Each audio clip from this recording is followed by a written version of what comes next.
Hello friends, welcome back to my YouTube channel Himachal GK from Pong battleland. दोस्तों, इस video में हम इंडिया जीके के प्रश्न डिस्कस करेंगे। बट वीडियो शुरू करने से पहले मेरे चैनल को सब्सक्राइब और बेल आइकन का बटन है उसे प्रेस करना ना भूलें। तो चलिए शुरू करते हैं। पहला प्रश्न है हमारे पास 121। Kalhana Rajatarangini is the history of. Kalhana की राजतरंगिणी किसका इतिहास है? तो दोस्तों, इसमें जो है कश्मीर के राजाओं का इतिहास है। तो 121 का ये जो है वो राइट ऑप्शन है। ठीक है दोस्तों, कलंक की राजतरंगिणी में कश्मीर के राजाओं का इतिहास मिलता है। इसकी रचना जो है वो 1149 में की गई थी। नेक्स्ट प्रश्न है 122। Who is called the Napoleon of India? Bharat का नेपोलियन किसे कहा जाता है? तो दोस्तों, वो समुद्रगुप्त को कहा जाता है। तो 122 का ए जो है वो राइट ऑप्शन है। ठीक है दोस्तों, गुप्त वंश के समुद्रगुप्त को जो है नेपोलियन कहा जाता है, क्योंकि इन्होंने आर्यवर्त के 9 शासकों और दक्षिणावर्त के 12 शासकों को पराजित किया था। ठीक है, समुद्रगुप्त जो था वो 335 ईस्वी में राजगद्दी पर बैठा था। इसने अश्वमेधकर्ता, विक्रमक एवं परम भागवत की उपाधि धारण की। इसे कविराज भी कहा जाता है।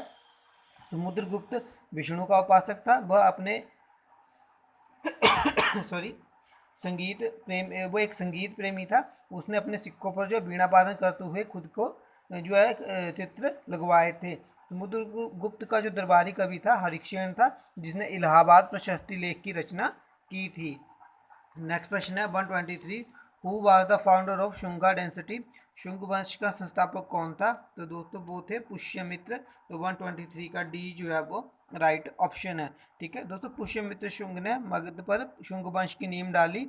ब्राह्मण जाति का था ये। ठीक है, शुंग शासकों ने अपनी राजधानी विदिशा में स्थापित की थी। इंडो यूनानी शासक मिनांडार को जो है पुष्यमित्र शुंग ने पराजित किया था। पुष्यमित्र शुंग ने 2 बार अश्वमेध यज्ञ किया। इसके लिए पतंजलि जी ने जो ये यज्ञ करवाए थे। ठीक है दोस्तों, और बरहूत स्तूप का निर्माण जो है वो पुष्यपुत्र शुंग ने करवाया था। शुंग वंश का जो अंतिम शासक था वो देवभूति भूति था। इसकी हत्या 73 ईसा पूर्व में वासुदेव ने कर दी और मगध की गद्दी पर जो है वो कर्ण वंश की स्थापना की थी। नेक्स्ट क्वेश्चन है 124। The third battle of Panipat was fought in which year? Panipat की तीसरी लड़ाई किस वर्ष लड़ी गई? तो दोस्तों, ये लड़ी गई थी 1761 एडी में। तो 124 का सी जो है वो राइट ऑप्शन है। पानीपत का तृतीय युद्ध 1761 ईस्वी में मराठा और अहमद शाह अब्दाली की सेना के बीच हुआ। इस युद्ध में मराठों की हार हुई थी। पानीपत का प्रथम युद्ध जो है वो, तो दोस्तों, पानीपत के 3 युद्ध लड़े गए थे। ठीक है, तीसरा 1761 में, और जो प्रथम युद्ध लड़ा गया था पानीपत का वो 21 अप्रैल 1526 को बाबर और इब्राहिम लोदी के बीच में हुआ था, जिसमें बाबर विजय हुआ था। और दूसरा पानीपत का युद्ध 5 नवंबर 1556 को अकबर और हेमू के बीच में हुआ था, जिसमें कि अकबर की विजय हुई थी। ठीक है, नेक्स्ट प्रश्न है 125। The only Muslim women to sit on the throne of Delhi was? Delhi के तख्त पर बैठने वाली एकमात्र मुस्लिम महिला थी। तो दोस्तों, वो थी रजिया सुल्तान। तो 125 का बी जो है वो राइट ऑप्शन है। ठीक है दोस्तों, रजिया सुल्तान इल्तुतमिश की बेटी थी।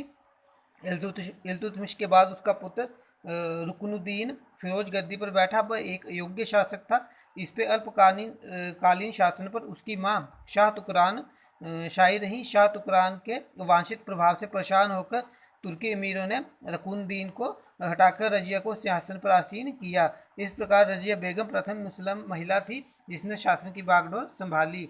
126 है। Where did Mahatma Gandhi first try the weapon of satyagraha? Mahatma Gandhi ने कहाँ पर सत्याग्रह नामक हथियार का प्रथम बार उपयोग किया?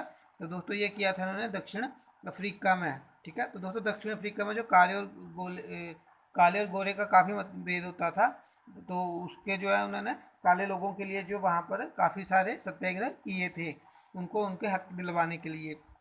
नेक्स्ट क्वेश्चन है 127। Who administers the oath of office to the president? राष्ट्रपति को शपथ कौन दिलाता है? तो दोस्तों, ये दिलाते हैं भारत के मुख्य न्यायाधीश, चीफ जस्टिस ऑफ इंडिया। तो 127 का ए जो है वो राइट ऑप्शन है। 128 है। The governor of A state is appointed by the president on the advice of the? किसके परामर्श पर राष्ट्रपति राज्य के राज्यपाल की नियुक्ति करता है? तो दोस्तों, वो करते हैं प्रधानमंत्री की परामर्श पर। तो 128 का सी जो है वो राइट ऑप्शन है। ठीक है, नेक्स्ट क्वेश्चन है 129। विच writ may be issue to enforce a fundamental right, मूलभूत अधिकार लागू करने के लिए कौन सी याचिका जारी की जा सकती है? तो दोस्तों वो है हैबियस कॉर्पस, बंदी प्रत्यक्षीकरण। ठीक है, तो 121 का ए जो है वो राइट ऑप्शन है। 130 है saving is a function of, बचत किसका एक कार्य है? तो दोस्तों बचत जो है इनकम से जो है हम इनकम होती है तभी हम सेविंग कर पाते हैं। तो 130 का बी जो है वो राइट ऑप्शन है। 131 है but is laissez fair, laissez fair क्या है? तो दोस्तों लेजेस फेयर जो है वो है option C, non interference of government in economic affairs, आर्थिक मामलों में सरकार का हस्तक्षेप। तो 131 का सी जो है वो राइट ऑप्शन है। नेक्स्ट क्वेश्चन है 132, the largest planet of the solar system is, सौरमंडल का सबसे बड़ा ग्रह कौन सा है? दोस्तों वो बृहस्पति है। तो 132 का बी जो है वो राइट ऑप्शन है। ठीक है दोस्तों बृहस्पति ग्रह जो है अपनी धुरी पर चक्कर लगाने में सौरमंडल के सारे ग्रहों में सबसे कम समय लेता है। ये 10 घंटे में जो एक चक्कर पूरा कर लेता है और सूर्य की परिक्रमा करने में इसे 12 वर्ष लगते हैं। इसके अभी तक ज्ञात उपग्रहों की संख्या 95 है, जिसमें से ज्ञानीमीड जो है पीले रंग का उपग्रह जो इसका सबसे बड़ा उपग्रह है। 133 है summer solstice in the southern hemisphere occurs on, दक्षिण गोलार्ध में उत्तर अयानांत घटित होता है। दोस्तों इसका राइट ऑप्शन है वो है 22 दिसंबर। ठीक है, 22 दिसंबर को दक्षिणी गोलार्ध में सबसे बड़ा दिन होता है और जो उत्तरी गोलार्ध है उसमें होता है 21 जून को सबसे बड़ा दिन। नेक्स्ट क्वेश्चन है 134, the winds blowing from sea towards the coastal area are called, समुद्र से तटीय क्षेत्र की ओर बहने वाली पवनें कहलाती हैं। तो दोस्तों ये सी ब्रीज कहलाती हैं, समुद्र समीर कहलाती हैं। तो 134 का डी जो है वो राइट ऑप्शन है। ठीक है, नेक्स्ट क्वेश्चन है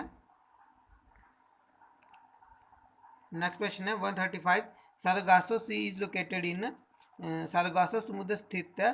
तो दोस्तों ये जो है ये नॉर्थ अटलांटिक ओशियन में है। तो 135 का बी जो है वो राइट ऑप्शन है।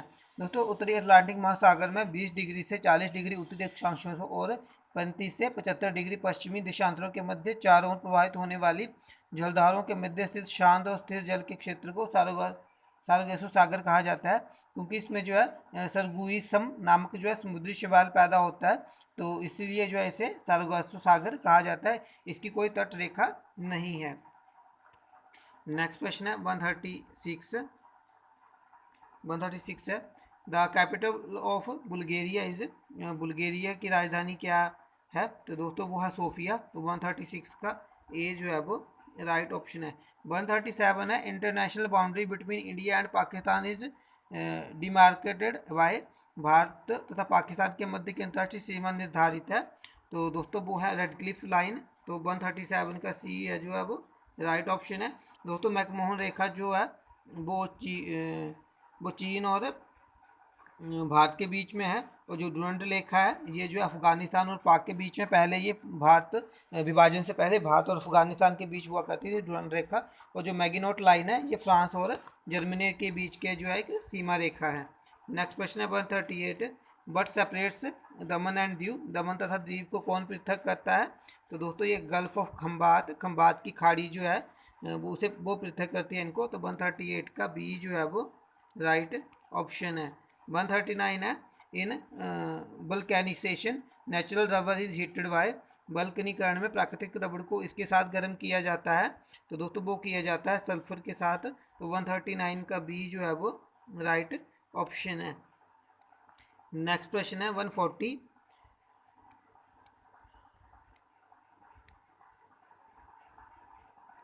है the chief ingredient of the mosquito repellent cream in is derived from, मच्छर विकर्षक क्रीम का मुख्य घटक इससे प्राप्त किया जाता है। तो दोस्तों मच्छर को भगाने वाली जो क्रीम होती है उसमें जो है नीम जो है पाया जाता है। तो 140 का सी जो है वो राइट ऑप्शन है।